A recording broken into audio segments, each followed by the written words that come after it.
Oni byli až skoro mrzlo, tak byli ještě. U nás je prostě ty dešti, teploty jsou trošku jinak, u nás hodně chytají plísky. No já to mám furt otevřený, no akorát na noc to zavírám. Já no. taky, ale my to nestříkáme vůbec. No já taky ne. Radši ať to odejde. No a venku jsem jich vysadil 60 semínek, jsem zasadil. Dobrou chuť. Já zatím jsem skedil bedinku, už mám Dobrou chuť. Dobrou chuť, Miloši. Jich ještě 70 potřebujeme, no. Je to dobrý? Je to vynikající. Se podívám, co tam máš. To je paráda, to je zahrát. Jo, jasně. Takový dobroty. Rajčata u nás ještě nejsou, ale letos máme nějaký... Okurčička. Paprika. To máš. Nevím, Žízeň. Jako co, sazenice jaké?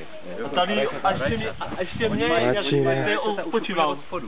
To nikdy nebylo, že... Tady odpočívá Vašek. Ne, tyčkové. Svatý Václav. Jak to pokud si zbrzo rajčata, tak nejlepší jsou staré. Ne, já už tady oslavuju. Už oslavuješ? To jsou nejskorejší rajčata staré. Tvůj triumf. A jinak potom No vidíš ty to. hlavní odrůd je strašně No teď moc. je to jedno, v tom supermarketu jsou ty rajčata. Bo už tady na kameni se válí. Máme hodně takto zdraví, takže ono je to jedno. Jasné, ale supermarket...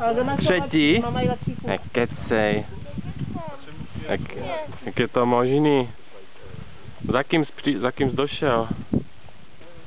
Za Milošem a za Mírou. Co jíš? Ty něco máš? Jo, ty jsi tam měl... Co? Aha.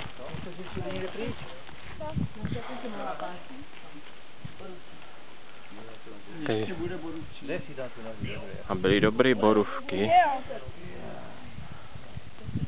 Po cestě bodly.